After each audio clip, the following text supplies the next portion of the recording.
Hey everybody, it's time for part 2 of chapter 11, the section on marketing.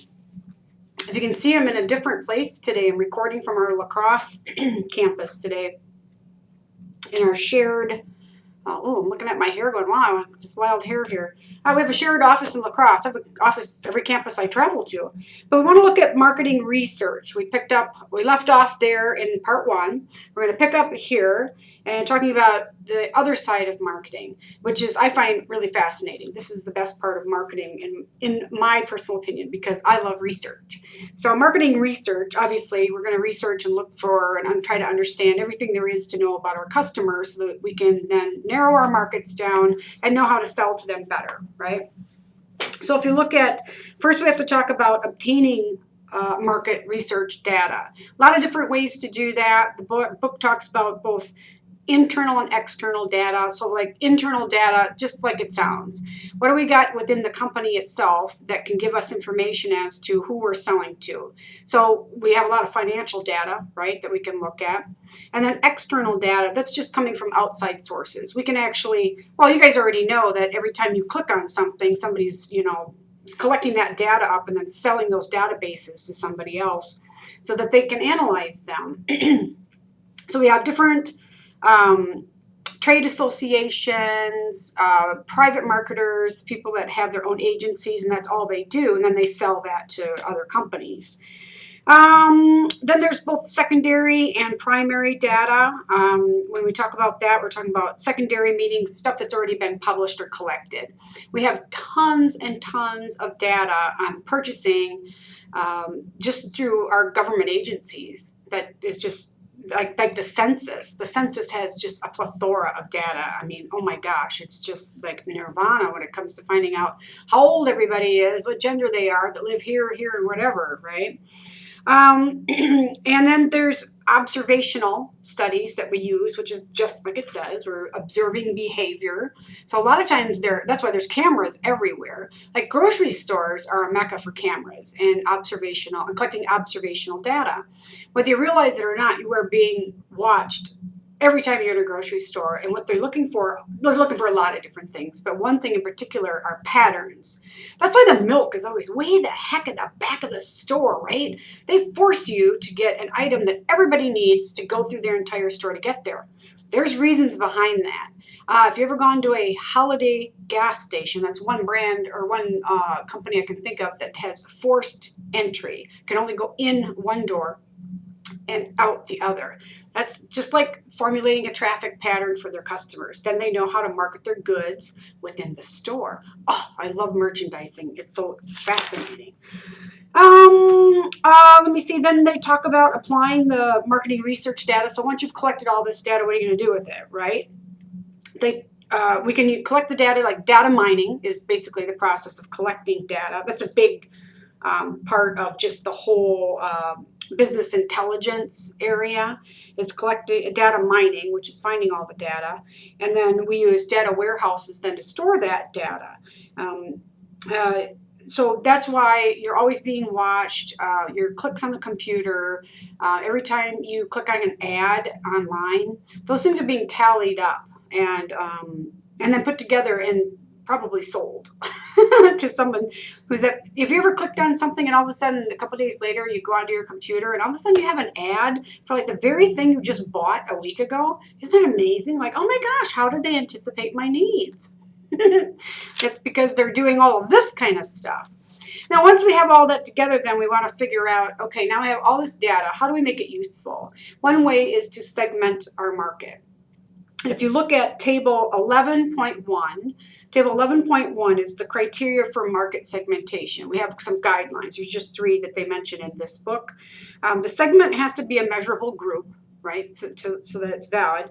A segment must be accessible for communication, and then the segment should be large enough to offer profit potential. So if your segment is 3 people, we might not maybe want to go down that path. Well, maybe unless you're selling Lamborghinis and three of them might do it for you since they are cost a gazillion dollars.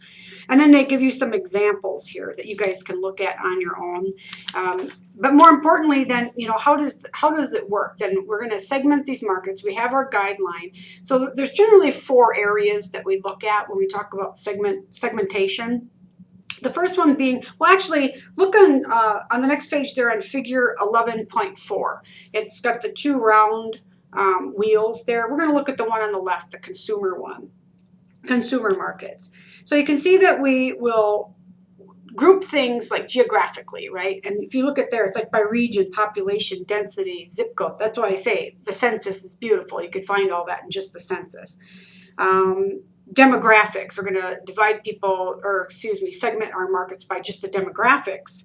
If you look at the pinkish color there, age, gender, income, family size, life cycle, your occupation. Again, a lot of that is in the census data through a lot of other government agencies as well. And then there's product related and psychographic. Now the product related, pretty much just like it says, is it, are we valuing it for comfort, safety, luxury, economy? Is it convenient? Is it durable? Things like that. And then psychographic is basically by lifestyle. That means your attitude, lifestyle. They include your opinions, behavior, what you value, what's your personality.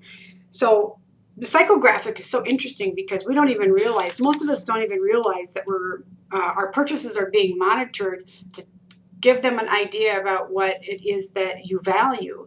So, for example, I'm a triathlete, right? I do triathlons, and it's just amazing that I will get ads that are specifically geared towards triathlon-related type things because they've been following the way I purchase things that are related to that particular interest, right? And then when you look at, one thing I want to touch base on before I move on is that demographic area because it's so big. There's tons of things inside there. One of the biggest being age, right? Because we have 5 actually, but 4 bigger groups that we look at. And everybody's pretty much familiar, the baby boomers, the millennials. When we look at those groups, we can see real patterns that are in general. This is the buying pattern, of a baby boomer versus a millennial. Generation Y is in there as well. And then, of course, the oldest generation, I think they call it the greatest generation. But we can look at just those groups by age and find all kinds of very similar buying patterns. And that's really valuable for a company to try to figure out how to sell to them and what we need to sell, right? Now, of course, these are just statistics, right? We're collecting statistics and data, and that's not the whole story. Marketers, we also we want to look at all of these things together. We're not going to just look at age. We're going to look at all of those things together. So where do most of people, well, let's look at Florida for just a simple example. I think Florida, and I think, well, it's a lot of retirement communities because that's where a lot of older people move to retire. They're in Arizona, it seems. So if you sell products for people in that age group, you might want to then geographically look to those areas where those people are going to live. That's why I say this stuff is really fascinating stuff. We're not going to look at too much of the segmenting business markets, business to business. That's a little bit different. Same principle though. Consumer behavior, again, fascinating area. Why do people buy? Why do they buy the way that they buy? What prompts someone to make that final decision? Now they do give us a little heads up here. Look at figure 11.6, and again, it's kind of got those arrows and the wheel going around.